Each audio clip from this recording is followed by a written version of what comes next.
ಶ್ರೀ ಗುರುಭ್ಯೋ ನಮಃ. ಲಲಿತಾ ಸಹಸ್ರನಾಮದ ಮುಂದಿನ ನಾಮವನ್ನು ನೋಡೋಣ.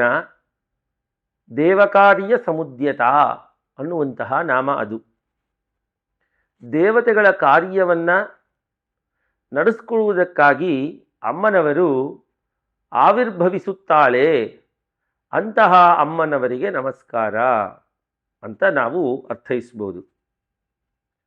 ದೇವತೆಗಳ ಕಾರ್ಯವನ್ನು ನಡೆಸೋದು ಅಂದರೆ ಏನು, ಅದಕ್ಕಾಗಿ ಹುಟ್ಟೋದು ಅಂದರೆ ಏನು ಅಂತ ಹೇಳಿದ್ರೆ, ಆಕೆ ಚಿದಗ್ನಿಕುಂಡದಲ್ಲಿ ಆವಿರ್ಭವಿಸಿದ್ದೇ ದೇವತೆಗಳ ಕಾರ್ಯವನ್ನು ನಡೆಸಿಕೊಡುವುದಕ್ಕಾಗಿ.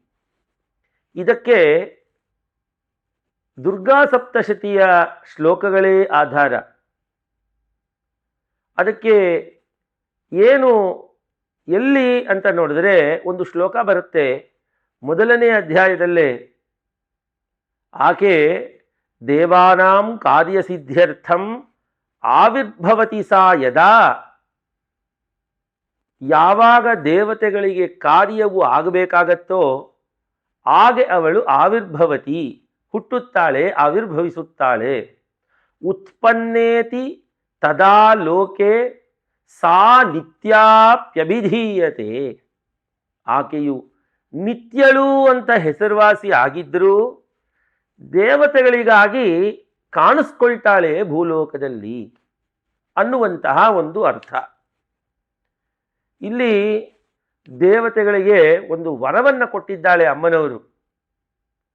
ಇತ್ತಂ ಯದಾ ಯದಾ ಬಾಧ ದಾನವೋತ್ಥಾ ಭವಿಷ್ಯತಿ ತದಾ ತದಾವತೀರ್ಯಾಹಂ ಕರಿಷ್ಯಾಮಿ ಅರಿಸಂಕ್ಷಯಂ ಅಂತ ಆ ಒಂದು ಮಾತಿನ ತಾತ್ಪರ್ಯ.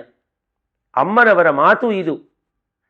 ಹೀಗೆ ಯಾವಾಗೆಲ್ಲ ನಿಮಗೆ ಶತ್ರುಗಳು ಬಂದು ಧರ್ಮ ಕಾರ್ಯದಲ್ಲಿ ತೊಂದರೆ ಕೊಡ್ತಾರೋ, ನಿಮಗೆ ಯಾವಾಗೆಲ್ಲ ತೊಂದರೆ ಬರುತ್ತೋ ಆಗ ಶತ್ರು ಸಂಹಾರಕ್ಕಾಗಿ ನಾನು ನಿಮ್ಮಗಳ ಕಾರ್ಯಕ್ಕಾಗಿ ಆವಿರ್ಭವಿಸುತ್ತೇನೆ ಅಂತ.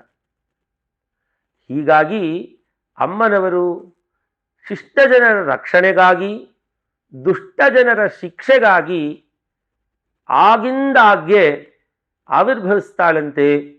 ಅದೇ ದೇವಕಾರ್ಯ ಸಮುದ್ಯತಾಯೈ ನಮಃ. ದೇವಕಾರ್ಯ ನಡೆಸುವುದಕ್ಕಾಗಿ ಆವಿರ್ಭವಿಸುವಂತಹ ತಾಯಿಗೆ ನಮಸ್ಕಾರಗಳು.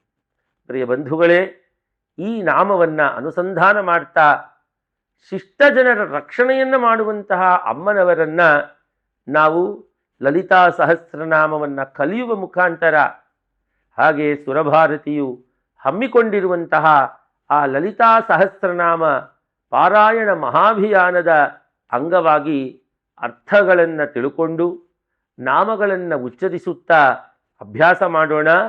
ಮುಂದಿನ ವರ್ಷ ಬರುವಂತಹ ಲಲಿತಾ ಸಹಸ್ರನಾಮದ ಆ ಮಹಾಭಿಯಾನದಲ್ಲಿ ಸಕ್ರಿಯವಾಗಿ ಪಾಲ್ಗೊಳ್ಳೋಣ. ಶ್ರೀ ಜಗದಂಬಾರ್ಪಣಮಸ್ತು.